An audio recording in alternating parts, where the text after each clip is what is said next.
네, 오늘은 귀신의 영이 사람들의 마음을 사로잡는 시기가 언제인지를 좀 알아보려고 합니다.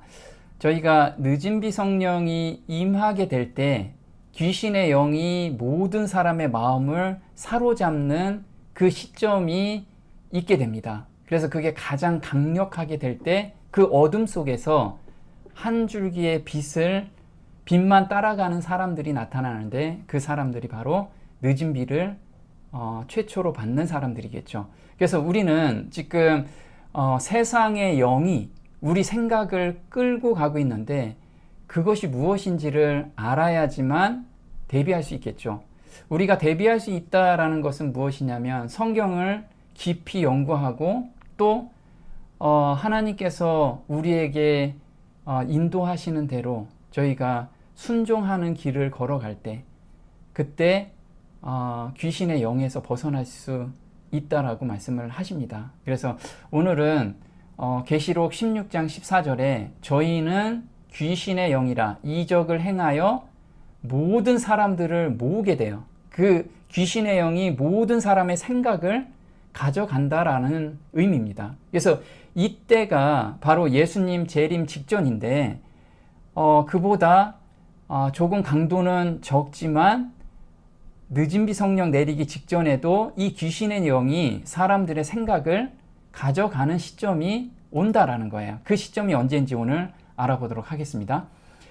사단은 두 큰 오류, 어떤 오류냐면 영혼 불멸설과 일요일 신성설이 모든 사람의 생각을 장악할 때가 온다라는 거예요. 그게 계시록 18장 1절입니다. 이 이후에 다른 천사가 하늘에서 내려오는 것을 보니 큰 권세를 가졌는데 그의 영광으로 땅이 환하여지더라. 힘센 음성으로 외쳐가로되 무너졌도다 무너졌도다 큰 성 바벨론이여 귀신의 처소와 각종 더러운 영에 모이는 곳과 각종 더럽고 가증한 새에 모이는 곳이 되었도다. 지금 계시록 18장 1절은 늦은 비 성령이 임할 때의 사건입니다. 이때 임할 때 어떤 일이 교회에서 일어나고 또 세상에서 일어나냐면 귀신의 처소와 각종 더러운 영에 모이는 곳이 되는 이것이 가득 찰 때 늦은 비 성령이 내린다라는 거예요. 그래서 우리는 생각을 예수님께 잠시라도 떨어져 있으면 이 귀신의 영이 우리 생각을 잡아간다라는 거예요. 누구도 여기서 안전하다는 장소는 없다라는 거예요. 자, 각종 더러운 영이 모이는 곳이다 라는 걸 한번 볼게요. 사단은 두 큰 오류, 영혼 불멸설과 일요일 신성설을 통하여 사람들을 그의 기만 아래에 들어오게 할 것이다. 영혼 불멸설은 강신술의 기초가 되고 일요일 신성설은 로마 교회에 대한 공명심을 일으킨다. 마지막 때 사단은 두 가지 큰 오류로 사람들을 다 잡아가는데 그 중에 하나가 영혼 불멸설이라는 거죠. 영혼 불멸설이라는 것은 사람이 죽었을 때 영혼이 빠져나와서 구천을 떠돌든지 바로 천국에 가든지 지옥에 들어간다라는 사상입니다. 이 사상이 모든 사람의 생각을 지금 지배해 가고 있어요. 우리 주변에 사람들한테는 한번 물어보면요. 사람이 죽으면 바로 영혼이 구천을 떠돈다라고 생각을 해요. 그리고 어디론가 간다라고 생각을 합니다.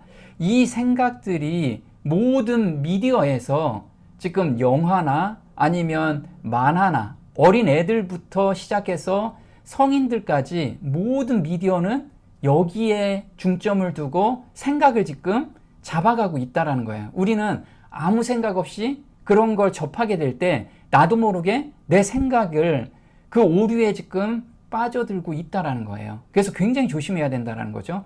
그리고 일요일 신성설이라는 것은 하나님께서 우리한테 인을 쳐주신 것은 안식일, 제7일 안식일인데 지금 일요일을 신성한 날로 만들겠다라는 것을 모든 사람이 지금 동의하고 있죠.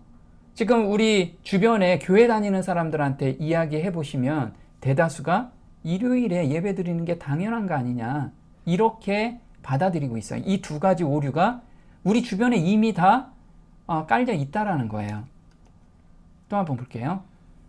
개신교가 로마의 세력과 손을 잡기 위하여 구렁을 넘어 손을 뻗게 될 때 그가 강신술과 악수하기 위하여 시면 저편으로 건너갈 때 이 삼중연합의 영향 아래 우리나라가 개신교와 공화 정부로서의 그 헌법의 모든 원칙을 거부하고 법안권의 거짓과 속임을 퍼뜨릴 준비를 갖추게 될 때 우리는 놀라운 사단의 활동 시기가 왔다는 것과 끝이 가까웠다는 것을 알게 될 것이다. 자, 우리가 예언을 공부하는 사람들한테는 이 시기를 정확하게 파악하고 있어야 돼요.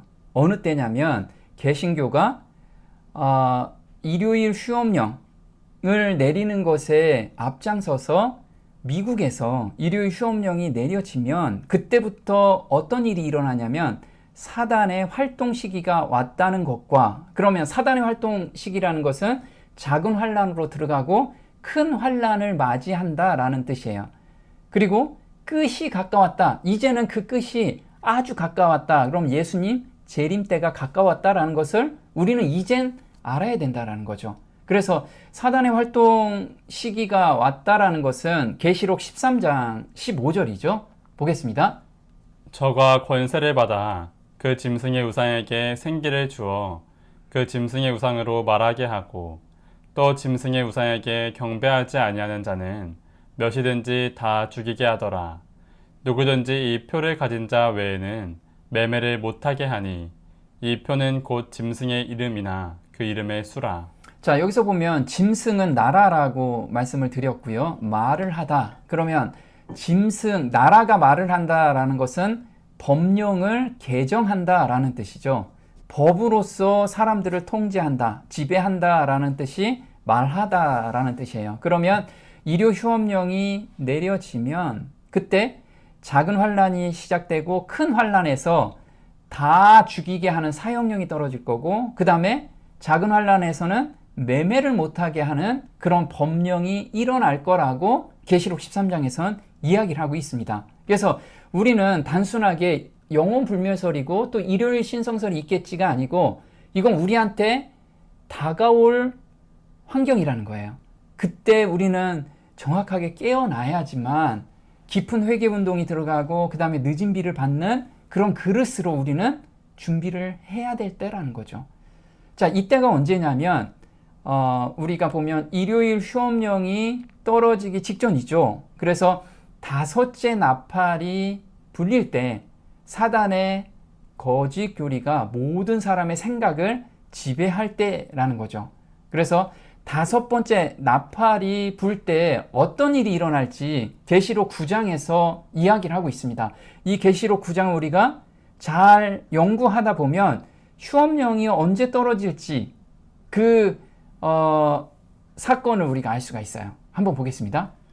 다섯째 천사가 나팔을 불매 내가 보니 하늘에서 땅에 떨어진 별 하나가 있는데 저가 무저갱의 열쇠를 받았더라. 저가 무저갱을 여니 그 구멍에서 큰 풀무의 연기 같은 연기가 올라오매 해와 공기가 그 구멍의 연기로 인하여 어두워지며 또 황충이 연기 가운데로부터 땅 위에 나오매 저희가 땅에 있는 정갈의 권세와 같은 권세를 받았더라. 자, 이 다섯 번째 나팔에서 하늘에서 별이 떨어진대요. 그리고 무저갱 열쇠를 받는다고 하죠. 그래서 무저갱 열쇠를 여니까 그 무저갱에서 큰 풀무 연기가 올라온다고 합니다. 이 큰 풀무 연기가 사단의 오류가 사람들을 뒤덮는다라고 해요. 그리고 여기 또 3절에 황충이라고 합니다. 이 황충은 한글로 번역을 잘못했는데 이 황충이라는 게 메뚜기입니다. 메뚜기. 그러면 우리가 열재앙 때 메뚜기 재앙이 있죠. 그 재앙하고 비교해 볼 수가 있습니다. 그것도 저희가 한번 진행해 보도록 할 거예요. 자, 작은 환란의 끝에 또 다섯째 나팔이 있겠죠. 그리고 은혜의 시간이 끝납니다. 그러면 다섯째 나팔 때 11시 일꾼이 나타나죠. 그래서 11시 일꾼이 나타나서 복음을 전 세계적으로 확산하고 은혜의 시기가 끝나는 시점입니다. 그럼 여기서 황충은 무엇이냐면 열한 일꾼하고 비슷한 사람들이 나타나는 것이 황충이에요. 그걸 좀 이따 한번 풀어보도록 할 거예요. 자, 하늘에서 떨어진 별, 우리가 그동안에는 사단이라고도 해석을 하고 있습니다. 그런데 성경대로 풀어보면 이 하늘에서 떨어진 별이 무저갱 열쇠를 받았대요.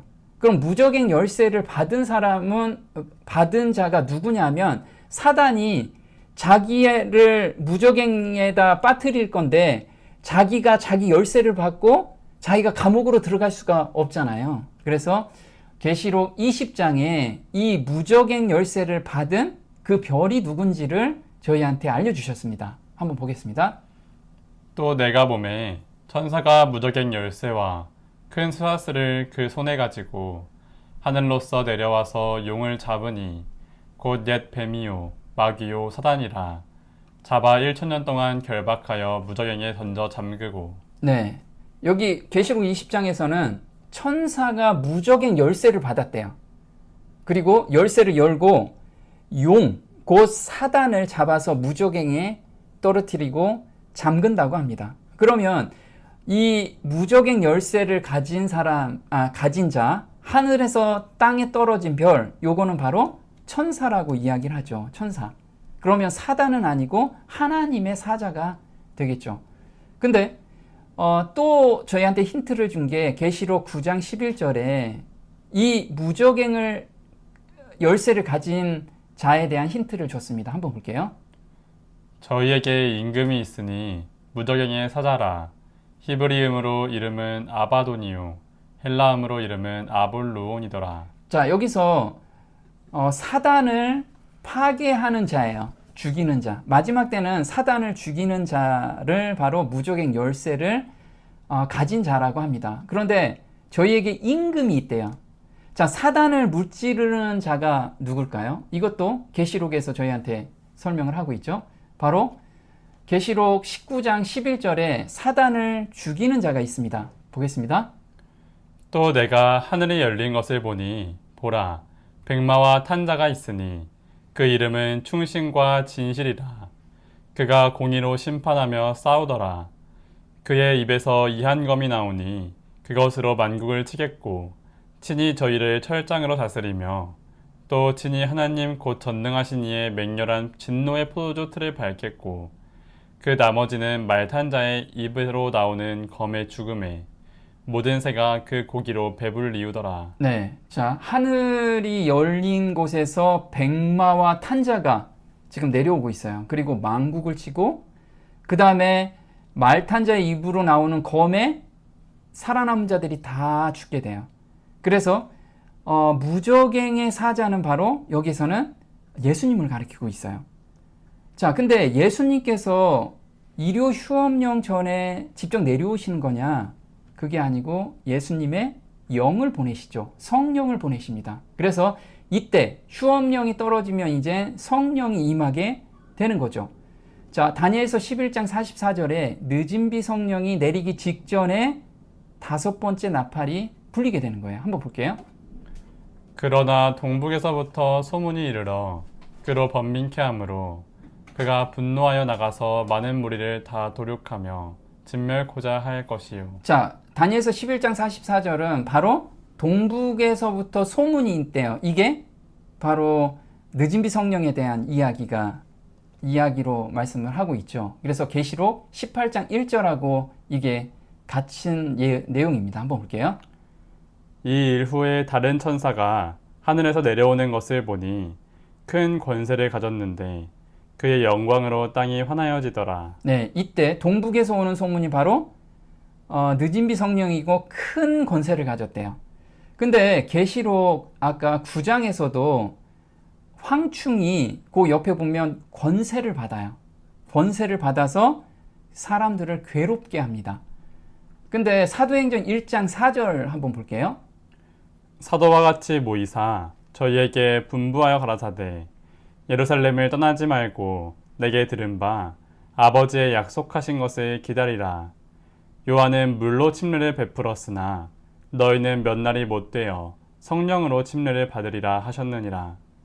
오직 성령이 너희에게 임하시면 너희가 권능을 받고 예루살렘과 온 유대와 사마리아와 땅 끝까지 이르러 내 증인이 되리라 하시니라. 자, 지금 사도행전 1장에서 무엇을 기다리라고 하냐면 성령의 침례를 기다리라고 이야기합니다. 이게 늦은 비 성령으로 지금 말씀을 하고, 이른 비 성령을 말씀하시고 성령이 임하시면 너희가 권세와 능력을 받는데요. 그 권세와 능력이 복음을 땅 끝까지 증거한다라는 거죠. 마찬가지로 이 일요 휴업령 직전에 5번째 나팔에서는 우리가 성령을 바라보면서 계속해서 기도하고 그 다음에 내 죄를 고하고 성령을 받을 그릇으로 준비를 하게 된다면 큰 권세와 능력이 우리한테 임해서 이젠 불붙듯이 그 복음이 증거가 될 거라는 거죠. 그래서 여기서 보면 공통적인 게 황충에게도 큰 권세가 임하고요. 그 다음에 계시록 18장 1절에 늦은 비 성령이 내릴 때 큰 권세가 임하게 되죠. 그리고 사도행전 1장에 성령이 임했을 때, 이게 이른 비 성령이 임했을 때 큰 권능이 임해서 땅끝까지 증거가 된다라는 것이죠. 자, 그리고 다니엘서 11장 1절입니다. 다니엘서 11장 44절이 늦은 비 성령이 내리고, 그 다음에 다니엘서 12장 1절에는 대군 미가엘이 일어난다라고 하죠. 이때가 예수님께서 이제 재림하시기 위해서 지성소에서 나오는 시점이라는 거예요. 이게 은혜의 시간이 끝나는 시점. 그래서 다니엘서 12장 1절엔 그때 내 민족을 호위하는 대군 미가엘이 일어날 것이요 또 환란이 있으리니 이는 개국 이래로 그때까지 없던 환란일 것이며 이 개국 이래로 없던 환란이 바로 큰 환란으로 들어간다라는 거죠. 그때 대군 미가엘이 일어난대요. 자, 일어난다라는 것은 예수님께서 이제 더 이상 중보를 하지 않고 그대로 불의한 자는 그대로 불의하고 그 다음에 더러운 자는 그대로 더럽고 여기에서 산자의 심판이 끝나는 시점이죠. 자, 한번 보겠습니다. 셋째 천사의 기별이 마치는 때에는 지상의 죄 많은 거민들을 위한 그리스도의 대연은 없을 것이다. 하나님의 백성들은 그들의 사업을 완성하였다. 그때 예수님께서는 하늘 성소에서 대연하기를 마치신다. 주께서는 손을 드시고 큰 음성으로 다 이루었다고 말씀하신다. 네, 이제 예수님께서는 하늘 지성소에서 이제 중보를 마치시고 다 이루었다 하시고 나오시는 거예요. 이 사건을 의미하고 있죠. 또 보겠습니다. 주님께서 성소를 떠나실 때 땅 위에 거민들에게는 암흑이 덮인다. 의로운 자들은 이와 같은 두려운 시기에 중보자 없이 거룩하신 하나님 앞에서 살아야 한다.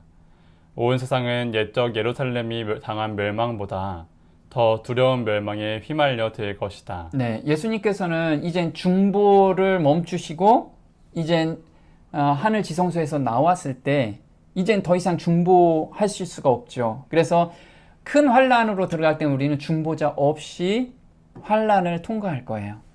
자, 근데 여기서 예루살렘이 당한 멸망보다 더 두려운 멸망에 휘말릴 것이다. 이 세상은. 이때 예루살렘이 멸망할 때는 자기 자식을 잡아먹는 것까지 사람이 악해진다라는 거죠. 자기 자식을 잡아먹는다는 건 본성 자체가 이제 악해졌다라는 거예요. 거기까지 가는 그 시점까지 이제 시작이 된다는 의미입니다. 자, 여기서 보면 무저갱은 혼돈이라고 합니다. 이 무저갱을 무저갱에서 올라온 연기는 사단의 사상이 들어가 있어서 이 온 세상이 이 연기로 가득 차게 돼요. 그러면 사단의 사상으로 모든 사람이 지금 거기에 몰려가고 있다라는 거죠. 우리 주변에 그냥 얘기 한두 번만 해봐도 다 이 사상에 들어가 있다라는 걸 우리가 알 수가 있어요. 한번 보겠습니다. 사단은 영혼 불멸설과 영속적 고통의 두 가지 잘 알려진 오류들로서 다른 한 계층의 사람들에게 성경은 영감으로 기록되지 않은 책으로 보게 한다. 그들은 성경이 좋은 일을 많이 가르친다고 인정하지만 저희가 그것을 의지하거나 사랑하지 않는 것은 영원한 고통의 교리를 가르치고 있기 때문이라는 것이다. 사단은 또 다른 계층의 사람들에게는 더 나아가 하나님의 존재까지도 부인하게 한다.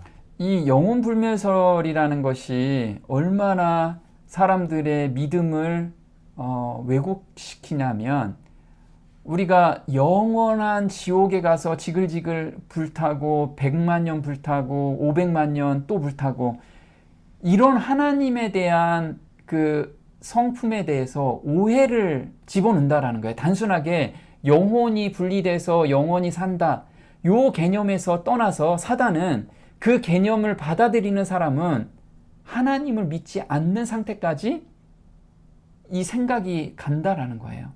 모든 사람은 그쪽으로 가고 있는 거죠.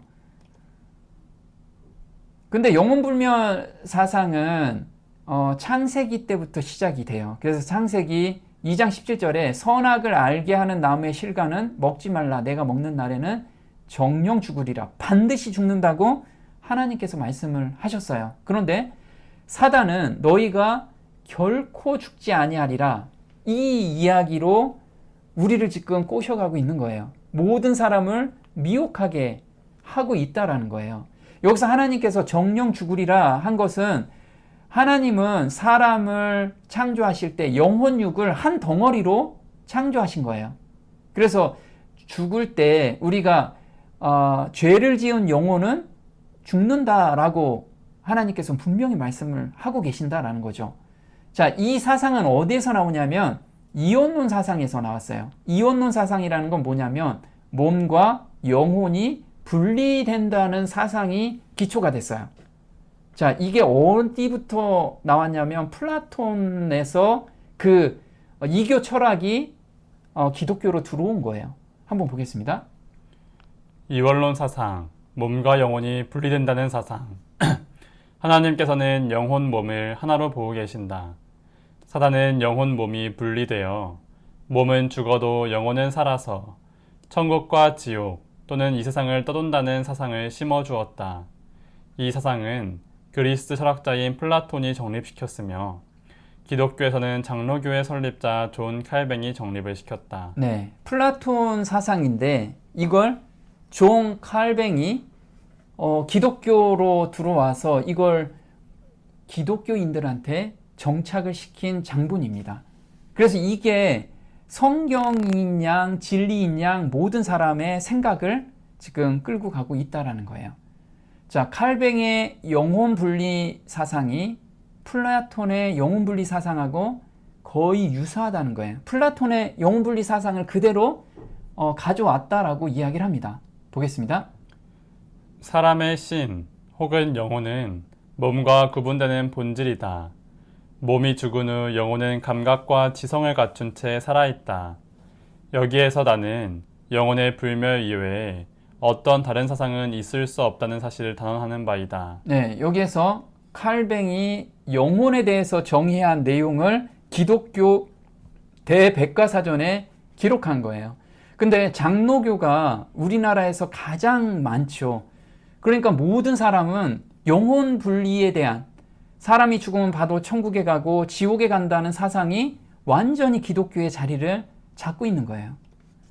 자, 이 사상은 바로 플라톤 사상이라는 거예요. 플라톤은 어떤 이야기를 했는지 한번 보겠습니다.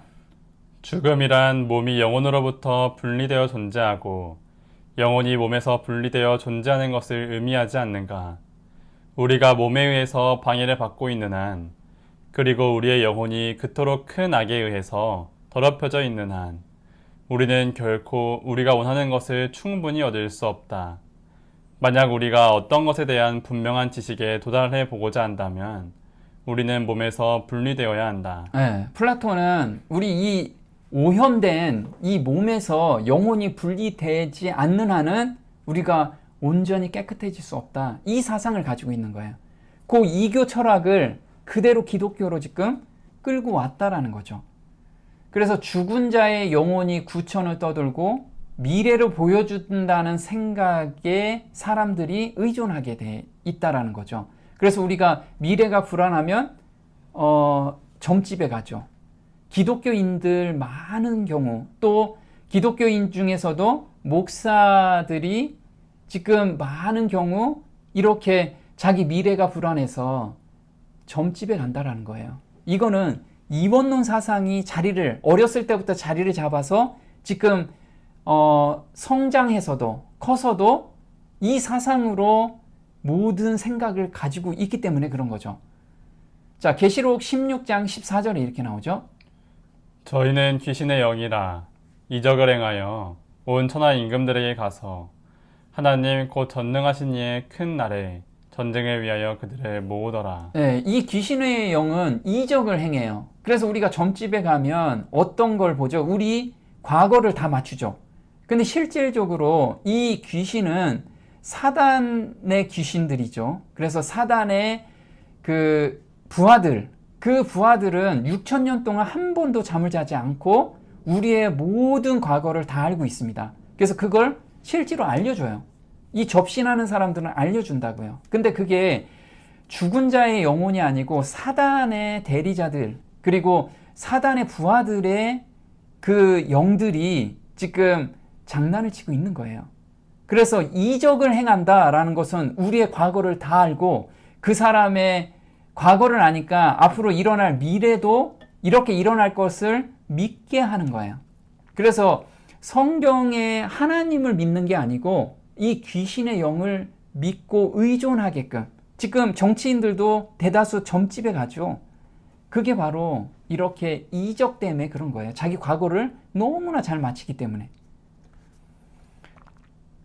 사무엘상 28장 7절에 사울도 나중에 보면 처음에는 영성이 굉장히 좋았죠. 그런데 하나님과 멀어지면서 누구를 의지하게 되냐면 이 귀신의 영에 의지하게 된 사건이 바로 이 사건이죠. 보겠습니다. 사울이 그 신하들에게 이르되 나를 위하여 신접한 여인을 찾으라. 내가 그리로 가서 그에게 물으리라. 그 신하들이 그에게 이르되 보소서 엔돌에 신접한 여인이 있나이다. 사울이 가로되 청하노니 나를 위하여 신접한 술법으로 내가 내게 말하는 사람을 불러 올리라.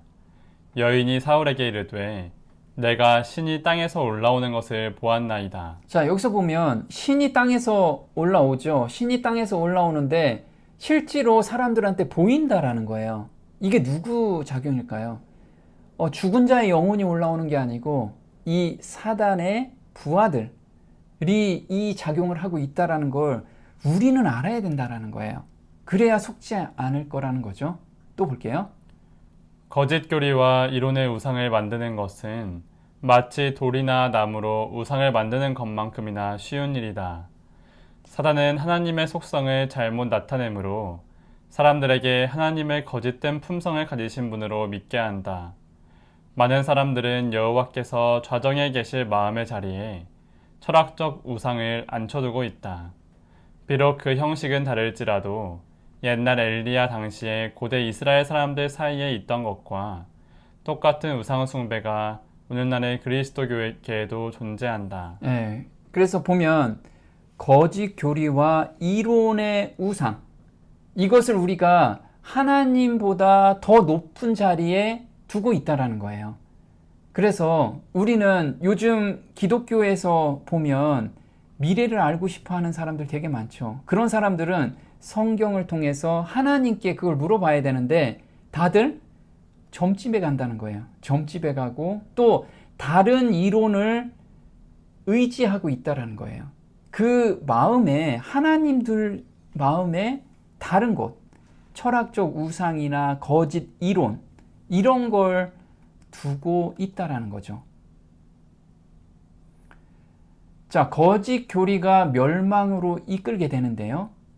경건한 자들과 신실한 자들이 이 오류에 빠진다라는 거예요.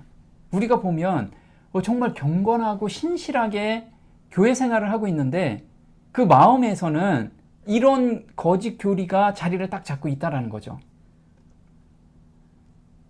자, 고린도후서 11장 14절에 이것이 이상한 일이 아니라 사단도 자기를 광명의 천사로 가장하나니 그러므로 사단의 일꾼들도 자기를 의의 일꾼으로 가장하는 것이 또한 큰 일이 아니라 저희의 결국은 그 행위대로 되리라.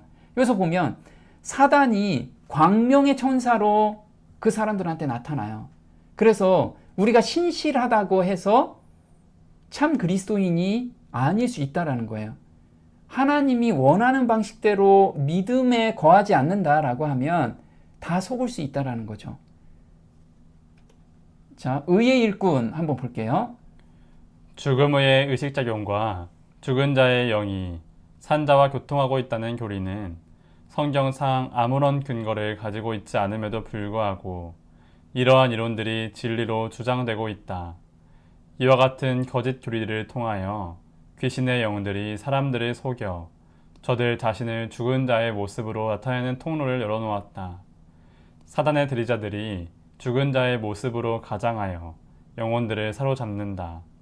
사단은 종교를 가지고 있으며 회당을 가지고 있으며 또한 신실한 경배자들을 가지고 있다. 네, 사단이 광명의 천사이기 때문에 이렇게 신실한 자들 그리고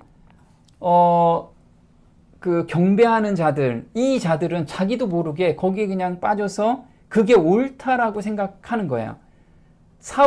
바울이 되기 전 바울이 자기가 옳은 일을 한다라고 생각해서 스데반을 돌로 쳐 죽였죠. 이때 자기는 정말 하나님 일을 한다라고 생각하고 아주 당당하고 거리낌 없이 행동을 취한 거예요.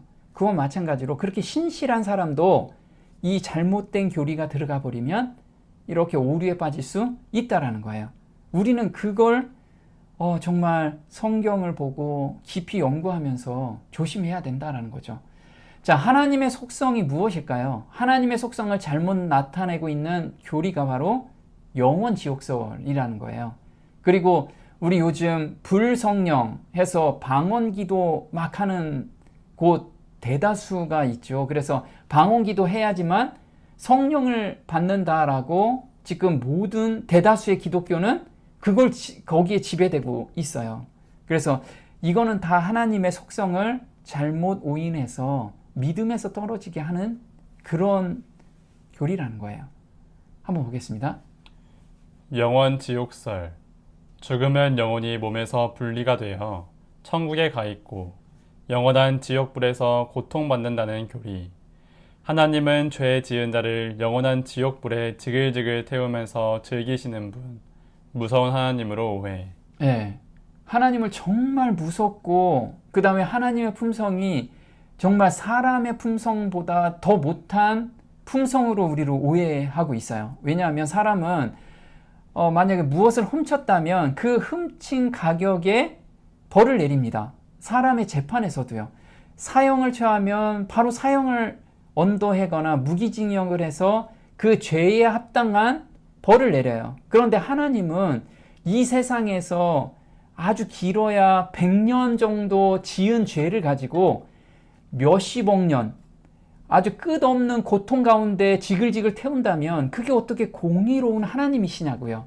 그 공의롭지 않는 하나님이 당연하다라고 사람들은 교회에서 믿고 있다라는 거예요. 그런 하나님을 사람들한테 믿지 않는 사람한테 전파하면 어떻게 그렇게 공의롭지 않는 하나님이 존재할 수 있느냐. 사람들은 하나님의 품성을 오해시키기 때문에 믿음을 갖지 못한다라는 거죠. 자, 이 사상은 어디부터 출발했냐면 카톨릭 교리에서부터 이걸 알아볼 수 있어요. 한번 볼게요. 교회는 지옥의 존재와 그 영원함을 가르친다. 죽을 죄의 상태에서 죽는 영혼은 죽은 다음 곧바로 지옥으로 내려가며 그곳에서 지옥의 고통, 곧 영원한 불의 고통을 겪는다. 네, 카톨릭에서는 이걸 가르치라는 거예요. 지옥이 존재하고 그 영원함을 가리킨다. 그래서 죽은 다음에 곧바로 지옥으로 내려가고 지옥의 고통은 영원한 불의 고통이다.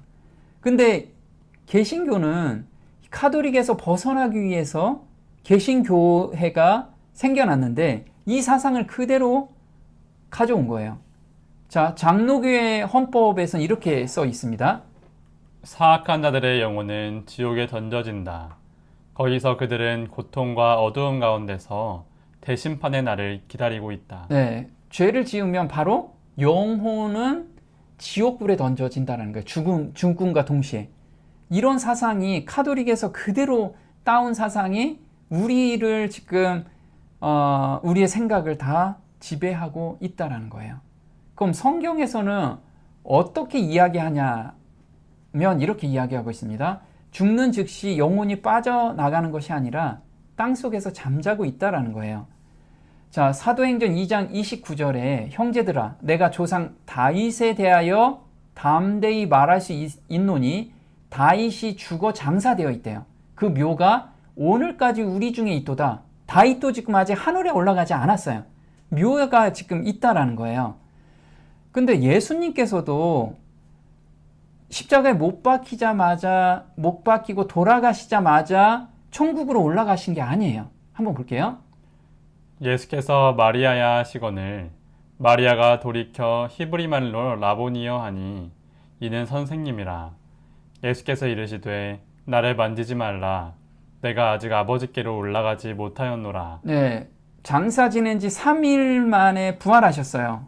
그래서 마리아에게 나타났는데 마리아가 예수님인 걸 알아보고 경배하려고 했죠. 그런데 예수님께서 만지지 마라. 나는 아직 아버지께 올라가지 않았다라고 이야기해요. 올라갔다 내려오셔야 된다라는 거죠. 그러면 지금 이 교리들 있죠. 이 우리가 생각하는 교리, 죽은 즉시 천국과 지옥으로 영혼이 간다라는 것은 성경적으로 맞지 않다라는 거예요. 자, 바울 형제도 데살로니가전서 4장 16절에 이렇게 나옵니다. 주께서 호령과 천사장의 소리와 하나님의 나팔로 친히 하늘로 쫓아 강림하시리니 그리스도 안에서 죽은 자들이 먼저 일어나고 그 후에 우리 살아남은 자도 저희와 함께 구름 속으로 끌어올려 공중에서 주를 영접하게 하시리니. 자, 여기는 예수님 재림 때입니다. 예수님 재림 때 죽은 자들이 이때 일어난다라고 이야기를 해요. 그러면 죽은 자들이 몸은 죽어 있는 상태에서 영은 하늘로 올라갔다가 또는 지옥에 갔다가 이때 예수님 재림 때 다시 몸으로 들어가서 부활하는 이런 사건이 아니라는 거예요. 지금은 다 잠자고 있고 예수님께서 일어나라 할 때 그때 일어난다라는 거예요. 그리고 그 후에 우리 살아남은 자도 저희와 함께 구름 속으로 끌려올라 공중에서 주를 영접한다. 그래서 이때 죽은 자가 먼저 일어나고 살아남은 자가 그 다음으로 공중에서 예수님을 영접한다라는 뜻이죠. 그래서 우리가 성경에서 말하는 이 진리와 지금 우리가 가지고 있는 세상에서 가지고 있는 사상과 교리가 완전히 다를 수 있다는 거예요. 이 교리를 잘못 이해하면 하나님의 품성을 우리가 곡해하게 되고 그러면 하나님을 믿을 수가 없다라는 거예요. 우리는 내가 가지고 있는 이 교리가 정말 참 진리인지를 항상 우리가 성경과 비교해서 우리가 연구를 해야 돼요. 그래야지만 오류에 빠지지 않는다라는 거죠. 우리가 저와 여러분이 모두 그런 성도가 됐으면 좋겠습니다. 오늘 여기까지 하겠습니다.